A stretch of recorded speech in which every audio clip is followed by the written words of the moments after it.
Hi hello. ಇಂದಿನ ವಿಚಾರ KPSC ಅಧ್ಯಕ್ಷರ ಕುರಿತು ವಿಚಾರ. ಆದ್ಮೇಲೆ ನಮಗೆಲ್ಲ ತಿಳಿದಿದೆ. ಓಕೆ, ರಾಜ್ಯಪಾಲರು ಆದೇಶನ ಹೊರಡಿಸಿದ್ದಾರೆ. ಸೊ ನನಗಿಲ್ಲಿ ಎಕ್ಸಾಮ್ ಆ್ಯಂಗಲಿಂದ ಅದನ್ನು ಓದಬೇಕಾಗಿದೆ. ಸೊ ಕರೆಂಟ್ ಅಫೇರ್ಸನ್ನು ನೀವು ಎಕ್ಸಾಮ್ ಆ್ಯಂಗಲಿಂದ ಓದಿ ಓದಿ ಅಂತ ಹೇಳ್ತಾರಲ್ಲ ಜನ, ಇದು ಓದುವಂತಹ ಕ್ರಮ. This is called exam angle preparation. This is not academic preparation. So exam ಆ್ಯಂಗಲಿಂದ ಹೇಗೆ ಪ್ರಿಪ್ರೇಷನ್ ಮಾಡಬೇಕು, ರಾಜ್ಯಪಾಲರ ಆದೇಶದಲ್ಲಿ ಏನಿದೆ, ಅದು ಎಷ್ಟು ಪರ್ಸೆಂಟ್ ಸತ್ಯ, ಎಷ್ಟು ಪರ್ಸೆಂಟ್ ಸಾಬೀತಾಗುತ್ತೆ. ಸೊ ಈ ಒಂದು ಕ್ರಮ ಅಂದರೆ ನನ್ನ ಒಂದು KPSC ಅನುಭವದಲ್ಲಿ ಅಧ್ಯಕ್ಷರನ್ನು ವಜಾ ಮಾಡಿರ್ತಕ್ಕಂತಹ ಪ್ರಕ್ರಿಯೆ ಪ್ರಪ್ರಥಮವಾಗಿ ವಿಟ್ನೆಸ್ ಮಾಡ್ತಾ ಇದ್ದೀವಿ.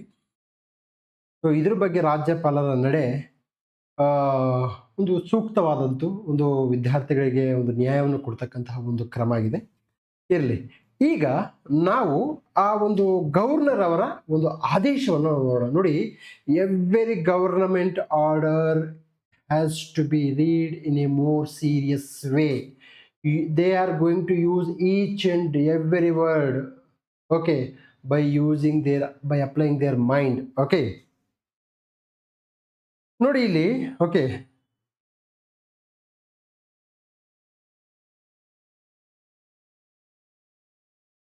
ಸೊ ಅಧ್ಯಕ್ಷರು ಮತ್ತು ಅವರ ಪುತ್ರಿ ಪ್ರಮುಖ ಮಾಹಿತಿಯನ್ನು ಮರೆಮಾಚಿದ್ದಾರೆ.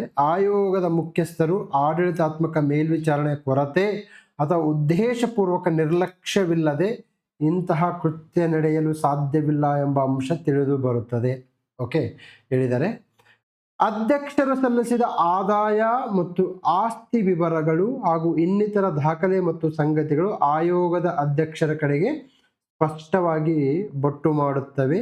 ಪ್ರಕರಣದ ಸತ್ಯಾಂಶಗಳು ಮತ್ತು ಸನ್ನಿವೇಶಗಳನ್ನು ಪರಿಗಣಿಸಿದಾಗ ಇದು ಅವರ ದುರ್ನಡತೆಗೆ ಸಮಾನವಾಗಿರುತ್ತದೆ. ನೋಡಿ, ವರ್ಡ್ ದುರ್ನಡತೆ ಅಂಡರ್ಲೈನ್ ಮಾಡ್ಕೊಳ್ಳಿ. ಯಾಕೆ ಅಂಡರ್ಲೈನ್ ಮಾಡ್ಕೊಳ್ಬೇಕಂತ ಮುಂದೆ ಹೇಳ್ತೀನಿ. ಓಕೆ, ಇದನ್ನು ಅಂಡರ್ಲೈನ್ ಮಾಡ್ಕೋಬೇಕು. ನೋಡಿ, ಡ್ರಾಫ್ಟ್ ಹೇಗೆ ರೆಡಿ ಮಾಡ್ತಾರೆ ಅನ್ನೋದು ಇಂಪಾರ್ಟೆಂಟ್. ಏನಕ್ಕೆ ಅಂದರೆ ನಾಳೆ ಅಧ್ಯಕ್ಷರು ಇದೇ ಡ್ರಾಫ್ಟ್ ಇಟ್ಕೊಂಡು ಹೋಗಿ ಕೋರ್ಟಲ್ಲಿ ಚಾಲೆಂಜ್ ಮಾಡ್ತಾವ್ರೆ.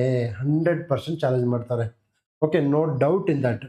ಸೊ ಕೋರ್ಟಲ್ಲಿ ಚಾಲೆಂಜ್ ಮಾಡಿದಾಗ ಅವರು ಇಂತಹ ಅಂಶಗಳನ್ನ ಎತ್ತಿಟ್ಕೊತಾರೆ. ಓಕೆ, ಇಲ್ಲಿ ನನಗೆ ದುರ್ನಡತೆ ಅನ್ನೋದು ವರ್ಡ್ ಇಂಪಾರ್ಟೆಂಟ್. ಓಕೆ, ಆದ್ದರಿಂದ ಕರ್ನಾಟಕ ಲೋಕಸೇವಾ ಆಯೋಗದ ಅಧ್ಯಕ್ಷರಾದ ಶ್ರೀ ಶಿವಶಂಕರಪ್ಪ ಎಸ್ ಸಾವುಕಾರ ಅವರ ವಿರುದ್ಧ ಮಾಡಲಾದ ಆರೋಪಗಳ ಬಗ್ಗೆ ಅಗತ್ಯ ತನಿಖೆಗಾಗಿ, ನೋಡಿ ತನಿಖೆ ಅಂಡರ್ಲೈನ್ ಮಾಡ್ಕೊಳ್ಳಿ ವರ್ಡ್, ತನಿಖೆ, ಭಾರತದ ಸಂವಿಧಾನ 317 ಸಬ್ ಕ್ಲಾಸ್ 1 ಇಂಪಾರ್ಟೆಂಟ್ ಆರ್ಟಿಕಲ್ 317 ಕಂಠಪಟ ಹಾಕಿ ನೋಟ್ ಡೌನ್ ಮಾಡ್ಕೊಳ್ಳಿ.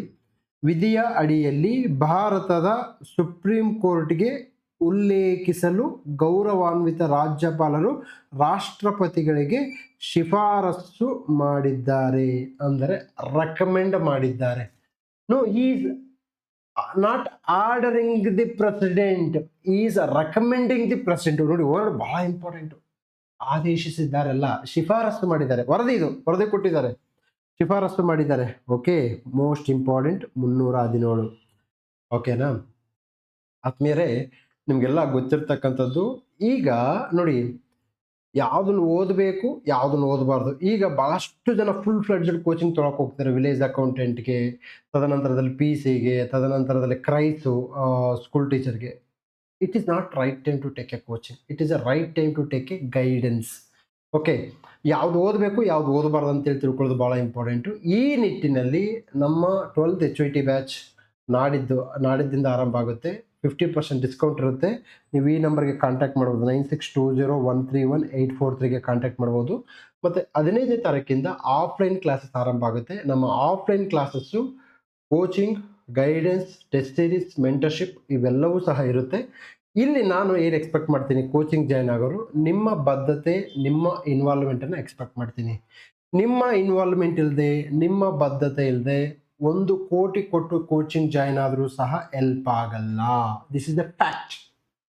Okay, so what I felt ಅಂತಂದರೆ active involvement of the students are very much required. Active involvement. So ನಾವು ಕೋಚಿಂಗ್ ಓದೇ ಪುಟ್ಟ ಬಂದೇ ಪುಟ್ಟ ಅಂದರೆ it won't work. Take anywhere coaching, ಎಲ್ಲಾದ್ರೂ ಗೈಡೆನ್ಸ್ ತಗೊಳ್ಳಿ. ನಾನು ಶಾಂತ ಮಾರ್ಗದಲ್ಲಿ ಬಂದ್ರೆ ಮಾತ್ರ ಸಕ್ಸಸ್ ಆಗುತ್ತೆ, ಇಲ್ಲ ಅವೆಲ್ಲ ಬಕ್ವಾಸ್ ಐಡಿಯಾ. ಓಕೆ, ಸೊ ಅಂಥವೆಲ್ಲ ನಂಬಬೇಡಿ.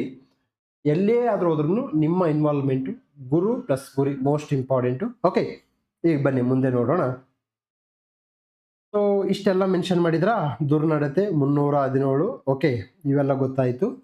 ಇದಲ್ಲದೆ ಕರ್ನಾಟಕ ಸಾರ್ವಜನಿಕ ಆಯೋಗದ ಸಮಗ್ರತೆ, ವಿಶ್ವಾಸಾರ್ಹತೆಯನ್ನು ರಕ್ಷಿಸುವ ಜೊತೆಗೆ ನ್ಯಾಯಯುತ, ನಿಷ್ಪಕ್ಷಪಾತ ಮತ್ತು ಪ್ರಭಾವರಹಿತ ತನಿಖೆಯನ್ನು ಖಚಿತಪಡಿಸಿಕೊಳ್ಳಲು, ನೋಡಿ ಇಂತಹ ವರ್ಡ್ಸನ್ನು ಎಥಿಕ್ಸ್ KS ಮೇನ್ಸ್ ಕ್ಲಾಸ್ ನಮ್ದು ಸ್ಟಾರ್ಟ್ ಆಗ್ತಾ ಇದೆ. Guidance KS mains classes plus materials, KS mains plus materials plus classes. Ethics ಅಲ್ಲಿ ಇಂಥ ವರ್ಡ್ ಯೂಸ್ ಮಾಡಬೇಕು. ನ್ಯಾಯಯುತ, ನಿಷ್ಪಕ್ಷಪಾತ ಮತ್ತು ಪ್ರಭಾವರಹಿತ ತನಿಖೆಯನ್ನು ಖಚಿತಪಡಿಸಿಕೊಳ್ಳಲು ಗೌರವಾನ್ವಿತ ರಾಷ್ಟ್ರಪತಿಗಳಿಂದ ಮುಂದಿನ ಆದೇಶ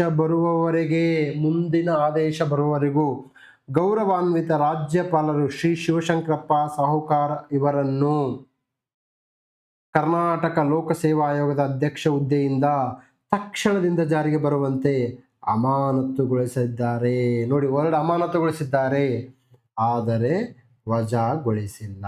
ಅರ್ಥ ಮಾಡ್ಕೊಳ್ಳಿ. ಅಂದರೆ commissioner, the chairman of the Karnataka public service commission has been suspended. Okay, suspended. Okay, ಅವರನ್ನು ನಾವು ಏನು ಮಾಡಿಲ್ಲ, ಅವ್ರನ್ನ ಡಿಸ್ಮಿಸ್ ಮಾಡಿಲ್ಲ. ನೋಡಿ, ಡಿಸ್ಮಿಸ್ ಬೇರೆ, ಸಸ್ಪೆಂಡ್ ಬೇರೆ, ಅಮಾನತು ಬೇರೆ, ವಜಾಗೊಳಿಸೋದು ಬೇರೆ. ವಜಾಗೊಳಿಸೋದು ಅಂತಂದ್ರೆ ಕಂಪ್ಲೀಟ್ ಆಗಿ ಅಲ್ಲಿಂದ ಹೊರಡೆ ಬರ್ತಕ್ಕಂಥದ್ದು. ಈ ಅಮಾನತು ಆದ ಸಂದರ್ಭದಲ್ಲಿ ಅವರಿಗೆ ಸ್ಯಾಲರಿ ಇರುತ್ತೆ, ಅಂದರೆ ಫುಲ್ ಸ್ಯಾಲರಿ ಇರಲ್ಲ, 50%, 75% ಇರುತ್ತೆ. ಸೊ ಅಮಾನತಾದಂತಹ ವ್ಯಕ್ತಿಗಳಿಗೆ ಸ್ಯಾಲರಿಯನ್ನು ಸರ್ಕಾರ ಕೊಡುತ್ತೆ. Is it a right method? Is it wrong method? What is your opinion? ನಿಮಗೇನು ಅನಿಸುತ್ತೆ? Is it ethical or is it legal or is it both legal and ethical? Okay, questions ಈ ಥರ ಬರುತ್ತೆ. ಒಬ್ಬ ಅಮಾನತಾದಂತಹ ವ್ಯಕ್ತಿಗೆ ಸ್ಯಾಲ್ರಿನ ಕೊಡಬೇಕಾ ಬೇಡವಾ ಅನ್ನೋದ್ರ ಬಗ್ಗೆ ನಿಮ್ಮ ಒಪಿನಿಯನ್ ಏನು ಅನ್ನೋದನ್ನ ನನಗೆ ತಿಳಿಸಿ ಕಾಮೆಂಟ್ ಸೆಕ್ಷನಲ್ಲಿ. ನೋಡಿ ಮುಂದೆ, ಅಲ್ಲದೆ ಮುಂದಿನ ಆದೇಶ ಆಗುವವರೆಗೂ ಆಯೋಗದ ಹಿರಿಯ ಸದಸ್ಯರು ಕರ್ನಾಟಕ ಲೋಕಸೇವಾ ಆಯೋಗದ ಹಂಗಾಮಿ ಅಧ್ಯಕ್ಷರಾಗಿ ಕಾರ್ಯನಿರ್ವಹಿಸುವಂತೆ ರಾಜ್ಯಪಾಲರು ಆದೇಶಿಸುತ್ತಾರೆ. ಆದೇಶ ಆರ್ ಪ್ರಭುಶಂಕರ್, ರಾಜ್ಯಪಾಲರ ವಿಶೇಷ ಕಾರ್ಯದರ್ಶಿ. ರಾಜ್ಯಪಾಲರ ಪರವಾಗಿ ಇವರೇನು ಮಾಡ್ತಾರೆ, ಡಿಸಿಷನ್ ತೆಗೆದುಕೊಂಡಿರ್ತಾರೆ. ಸೊ ನೋಡಿ, ಇಲ್ಲಿ ರಾಜ್ಯಪಾಲರ ಸೀಲ್ ಅಂಡ್ ಸೈನ್ ಇಲ್ಲ. ಅರ್ಥ ಆಯ್ತಲ್ವಾ? ಸೊ ಕೆಲವೊಂದು ಪೋಸ್ಟ್ ಅಪಾಯಿಂಟ್ಮೆಂಟ್ ಮಾಡಬೇಕಾದ್ರೆ ರಾಜ್ಯಪಾಲರ ಸೀಲ್, ಸೈನ್ ಎರಡೂ ಬೇಕಾಗತ್ತೆ. ಅಂತಹ ಪೋಸ್ಟ್ಗಳು ಯಾವುದು ಅನ್ನೋದನ್ನು ಕಮೆಂಟ್ ಮಾಡಿ. ಸೊ ಇದು HYT, ಹೈ ಯೀಲ್ಡಿಂಗ್ ಟಾಪಿಕ್. ಇದು HYT. ಸೊ ಇದನ್ನು ನಾನು ಏನು ಮಾಡಿದ್ದೀನಿ, ಪರೀಕ್ಷೆಗೆ ಸಂಬಂಧಪಟ್ಟ ಹಾಗೆ ನಮ್ಮ ಪೊಲಿಟಿ HYT ಪುಸ್ತಕದಲ್ಲಿ ಕೊಟ್ಟಿದ್ದೀನಿ. ಸೊ ಆನ್ಲೈನಲ್ಲಿ ಲಭ್ಯ ಇದೆ, ಧಾರವಾಡ ಇದೆ, ಬೆಳಗಾಂ ಇದೆ, ಬಿಜಾಪುರ ಇದೆ, ಎಲ್ಲ ಕಡೆ ಲಭ್ಯ ಇದೆ. ಓಕೆ, ನಾನು ಇಲ್ಲಿ ಹೇಳಿದ್ದೀನಿ, ಸುಮ್ಮನೆ ಸಂವಿಧಾನವನ್ನು ಓದಬೇಡಿ, ಪರೀಕ್ಷೆಯಲ್ಲಿ ಕೇಳುವ ರೀತಿಯಲ್ಲಿ ಓದಿ. ಅಂದರೆ ನೀವು ಯಾವುದೋ ಒಬ್ಬ ದೊಡ್ಡ ಲಾಯರ್ ಆ್ಯಂಗಲಿಂದ ಓದ್ತಕ್ಕಂಥದ್ದು, ಕಾನ್ಸ್ಟಿಟ್ಯೂಷನಲಿಸಮ್ ಆ್ಯಂಗಲಿಂದ ಓದ್ತಕ್ಕಂಥದ್ದು, ಅಥವಾ ನೀವು ಯಾವುದೋ ಸ್ಕೂಲ್ ಆ್ಯಂಗಲ್, ಅದು ಪೊಲಿಟಿಕಲ್ ಥಾಟು, ರೈಟಿಸ್ಟು, ಲೆಫ್ಟಿಸ್ಟು, ಆಯಿಟು, ಈಟು, leftist, don't read from that angle. Read constitution from exam angle. After clearing the exam, read from left, right, center, middle, ಯಾವುದಾದ್ರೂ ಆ್ಯಂಗಲ್ ಇಂದ ಓದಿ. I don't have any issues. Okay, so yes, ಇಲ್ಲಿ ಭಾರತದ ಪ್ರಮುಖ ಸಾಂವಿಧಾನಿಕ ಸಂಸ್ಥೆಗಳು ನೋಡಿ ಇಲ್ಲಿ ಸಾಂವಿಧಾನಿಕ ಸಂಸ್ಥೆಗಳು: CAG, election commission of India, UPSC, state public service commission. So ಏನಕ್ಕೆ ಈ ಥರ ಕೊಟ್ಟಿದ್ದೇನೆ ಅಂತಂದರೆ, ಕಂಪ್ಯಾರಿಟಿವ್ ಮಾಡಿ ಓದಿಕೊಂಡಾಗ ನಮಗೆ ಈಸಿಯಾಗಿ ಅರ್ಥ ಆಗುತ್ತೆ. ಅರ್ಥ ಆಯ್ತಲ್ವಾ? ಸೊ ಅದಕ್ಕೆ ನಾನು ಏನು ಮಾಡಿದ್ದೀನಿ ಅಂತಂದರೆ, ಸೊ ಸದಸ್ಯರ ಸಂಖ್ಯೆ ಇದು ಏಕ ಸದಸ್ಯ, ರಾಷ್ಟ್ರಪತಿಗಳ ವಿವೇಚನೆಗೆ ಬಿಟ್ಟಿದ್ದು.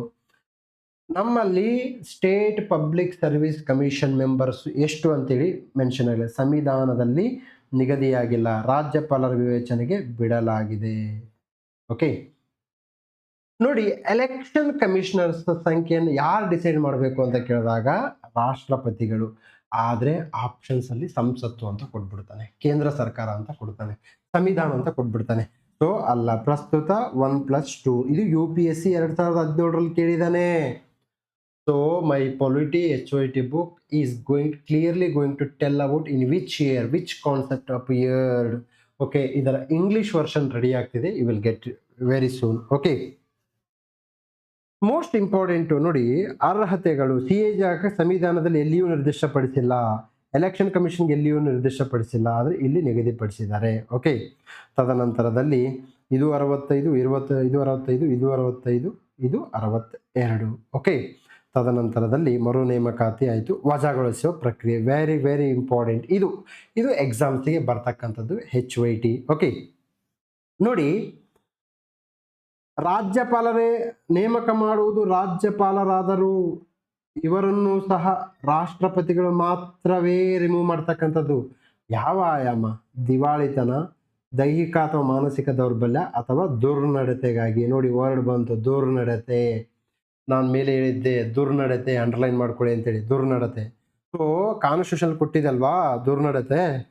ಸೊ ಇಲ್ಲಿ ದುರ್ನಡತೆ ನೋಡಿ. ಸೊ ಇದು ಬಹಳ ಇಂಪಾರ್ಟೆಂಟ್. ಏನಕ್ಕೆ ಅಂತಂದ್ರೆ ಇಲ್ಲಿ ಹೇಳಿದ್ದಾರೆ ಕಾನ್ಸ್ಟಿಟ್ಯೂಷನ್ಲಿ ದುರ್ನಡತೆಗಾಗಿ ವಜಾಗೊಳಿಸುತ್ತಾರೆ. ದುರ್ನಡತೆಯ ಆರೋಪದ ಮೇಲೆ ಸುಪ್ರೀಂ ಕೋರ್ಟ್ನ ತನಿಖಾ ವರದಿಯು ಸಲಹೆ ರಾಷ್ಟ್ರಪತಿಗಳಿಗೆ ಕಡ್ಡಾಯವಾಗಿರ್ತದೆ. ಅಂದ್ರೆ ಈಗ ಏನ್ ಮಾಡುತ್ತೆ, supreme court will come and investigate.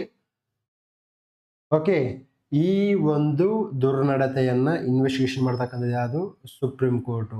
Supreme ಕೋರ್ಟಿಗೆ ಮಾಡು ಅಂತ ಹೇಳೋರು ಯಾರು? ರಾಷ್ಟ್ರಪತಿಗಳು, ರಾಜ್ಯಪಾಲರಲ್ಲ. ರಾಜ್ಯಪಾಲರು ಏನ್ ಮಾಡಿದ್ದಾರೆ? ಹೇಳಿದ್ದಾರೆ, sir please do investigate through supreme court. Governor recommended. Okay, ರಾಷ್ಟ್ರಪತಿಯವರಿಗೆ ರೆಕಮೆಂಡ್ ಮಾಡಿದ್ದಾರೆ, ಸರ್ ಸುಪ್ರೀಂ ಕೋರ್ಟಿಂದ ಇನ್ವೆಸ್ಟಿಗೇಷನ್ ಮಾಡಿಸಿದ್ದೆ. ಸೊ ಹೇಳಿದ್ದೀನಿ, ಸೊ ರಾಷ್ಟ್ರಪತಿಗೆ ಆ ಸುಪ್ರೀಂ ಕೋರ್ಟ್ ಅಂತ ಕೊಟ್ಟಂತ ತೀರ್ಪು ಕಡ್ಡಾಯವಾಗಿ ಅನುಷ್ಠಾನ ಮಾಡಬೇಕು.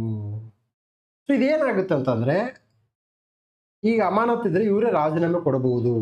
ಓಕೆ, ಸೊ ಇಲ್ಲಿ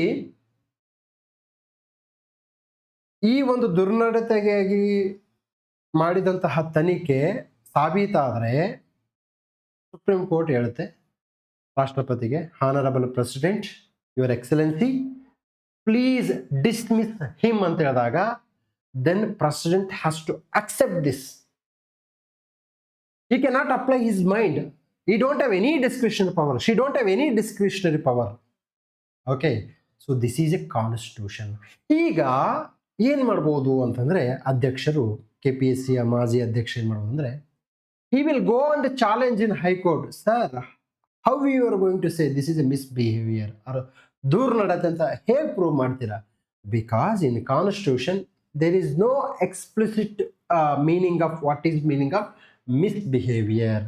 ಸೊ ನೋಡಿ, ಸುಪ್ರೀಂ ಸಂವಿಧಾನದಲ್ಲಿ ಎಲ್ಲ ವರ್ಡ್ಗಳನ್ನ ಮೆನ್ಷನ್ ಅಂದ್ರೆ ಎಕ್ಸ್ಪ್ಲನೇಷನ್ ಕೊಟ್ಟಿಲ್ಲ. ಮೈನಾರಿಟಿ ಅಂದ್ರೆ ಏನು, ಶೆಡ್ಯೂಲ್ಡ್ ಕ್ಯಾಸ್ಟ್ ಅಂದ್ರೆ ಏನು ಮೀನಿಂಗ್ ಕೊಟ್ಟಿಲ್ಲ. ಸೊ ಇದನ್ನ ಚಾಲೆಂಜ್ ಮಾಡ್ತಕ್ಕಂಥ ಚಾನ್ಸಸ್ ಬಹಳ ಇದೆ. ಓಕೆ, ಸೊ ತದನಂತರದಲ್ಲಿ ನೋಡಿ, ನಾನು ಹೇಳಿದ್ದೀನಿ CAG and election commission of India ಕುರಿತು ಮುಖ್ಯ ಪರೀಕ್ಷೆ. ನೋಡಿ, I am telling you mains, KS mains class start ಆಗ್ತಿದೆ. ಇಂಟ್ರೆಸ್ಟ್ ಇದ್ದವರು ಕಾಮೆಂಟ್ ಮಾಡಿ. ನಾನು state election commission UPSC mains ಆಯಾಮದಿಂದ ಬರುತ್ತಂತ ಹೇಳಿಲ್ಲ, ಅರ್ಥ ಮಾಡ್ಕೊಳ್ಳಿ. ಇದು ಮುಖ್ಯ ಪರೀಕ್ಷೆ ಆಯಾಮದಿಂದ ಓದ್ಕೊಳ್ಳಿ. Sir, in this book, I am going to give an approach. I have given an approach in what way, in which direction, in what format. Okay, so I have given explicitly. ಇದು ಬರೀ ಪುಸ್ತಕ ಅಲ್ಲ ಸ್ವಾಮಿ, information ಕೊಡೋದು ನನ್ನ ಉದ್ದೇಶ ಅಲ್ಲ. ಈಗಾಗಲೇ ನನಗಿಂತ 1000% ದೊಡ್ಡವರಿದ್ದರು ಮಾಹಿತಿಯನ್ನು ಕೊಟ್ಟಿದ್ದಾರೆ. ಅವ್ರಿಗೆಲ್ಲರಿಗೂ ನಾವು ಋಣಿಯಾಗಬೇಕು. ಏಕೆಂದರೆ ಅವರು ಕೊಟ್ಟಂತಹ ಪುಸ್ತಕಗಳನ್ನು ನಾವು ಅಪಾಯಿಂಟ್ ಆಗಿದ್ದೀವಿ. ಸೊ ಲಕ್ಷ್ಮೀಕಾಂತ್ ಸರ್ ಅವರಿಗೆ ನಾವು ಋಣಿ ಆಗಬೇಕು, ಗಂಗಾಧರ್ ಸರ್ ಅವ್ರಿಗೆ ಋಣಿ ಆಗ್ಬೇಕು ನಾವೆಲ್ಲ. ಏನಕ್ಕೆ ಅಂದರೆ ಅವರು ಕೊಟ್ಟಂಥ ಪುಸ್ತಕಗಳನ್ನು ತೆಗೆದುಕೊಂಡಿದ್ದೀವಿ, ಓದಿದ್ದೇವೆ. ಬಟ್ ಈ ಪುಸ್ತಕದಲ್ಲಿ ನಾವೆಲ್ಲ ಹೊಸ ಜಂಜಿ ಮಾದರಿಯ ಶಿಕ್ಷಕರು. ಓಕೆ, ಹಳೆಬೇರು ಹೊಸ ಚಿಗುರು ಕೂಡಿರಲು ಮರಸಬಗು. ಓಕೆ, ಅದೇ ರೀತಿ ಸೊ ಈ ಒಂದು ಹಳೆ ತತ್ವಗಳು ಹೊಸ ವಿಚಾರಗಳು ಮೈಗೂಡಿದಾಗ ಏನಾಗುತ್ತೆ, ಇಂಥ ಪುಸ್ತಕಗಳು ಬರುತ್ತೆ. ಸೊ ಇದನ್ನು ನಾನು ಏನಂತಿದ್ದೇನೆ ಅಂದರೆ ಅಪ್ರೋಚ್ ಅಂತ ಹೇಳ್ತೀನಿ, ಅರ್ಥ ಮಾಡ್ಕೊಳ್ಳಿ, ಅಪ್ರೋಚ್. ಓಕೆ, ಸೊ ನನಗೆ ಎಕ್ಸಾಮ್ ಟ್ರಾಪ್ಸ್ ಅಂತ ಕೊಟ್ಟಿದ್ದೀನಿ ನೋಡಿ. Trap 1 state public service commission ರಾಜ್ಯ ಲೋಕಸೇವಾ ಅಧ್ಯಕ್ಷರನ್ನು ರಾಜ್ಯಪಾಲರೇ ನೇಮಕ ಮಾಡುತ್ತಾರೆ ಮತ್ತು ರಾಜ್ಯಪಾಲರೇ ವಜಾಗೊಳಿಸುತ್ತಾರೆ ಎಂದು ಪರೀಕ್ಷೆಯಲ್ಲಿ ಕೇಳುತ್ತಾರೆ. ಆ, ಇದು ತಪ್ಪು. ಅವರನ್ನು ನೇಮಕ ಮಾಡೋದು ರಾಜ್ಯಪಾಲರೇ ಆದರೂ ಅವರನ್ನು ವಜಾಗೊಳಿಸುವ ಅಧಿಕಾರ ಕೇವಲ ಭಾರತದ ರಾಷ್ಟ್ರಪತಿಗಳಿಗೆ ಮಾತ್ರ ಇದೆ. ವಜಾಗೊಳಿಸುವುದು ಅಮಾನತುಗೊಳಿಸೋದಲ್ಲ ಸ್ವಾಮಿ, ಅಮಾನತುಗೊಳಿಸೋದಲ್ಲ. ಸೊ ಹೀಗೆ ನಾನೇನು ಹೇಳ್ತೀನಿ ಅಂತಂದ್ರೆ, ಸೊ ನಮ್ಮನ್ನ ಟ್ರ್ಯಾಪ್ ಹೇಗೆ ಮಾಡ್ತಾರೆ ಪುಸ್ತಕದಲ್ಲಿ ಇಷ್ಟೆಲ್ಲ ಮಾಹಿತಿ ಕೊಟ್ಟಿದ್ದೀನಿ. ಸೊ ಈ ಪುಸ್ತಕದ ಬಗ್ಗೆ ನಿಮಗೆ ತಗೊಳ್ಬೇಕಂತಂದ್ರೆ ನಾವು ಕಾಮೆಂಟಲ್ಲಿ ಬೇಡಿ. ಐರಾ ಅಕಾಡೆಮಿಯಲ್ಲಿದೆ, ನೆಟ್ಟಲ್ಲಿದೆ, ಗೂಗಲಲ್ಲಿದೆ. Go and check it. Okay, this book is available. So this is all about today's current affairs. ಏನೇ ಇದ್ರೂ ನಮಗೆ ಕಾಮೆಂಟಲ್ಲಿ ಕಾಮೆಂಟ್ ಮಾಡಿ. We will help you. Thank you. Bye bye.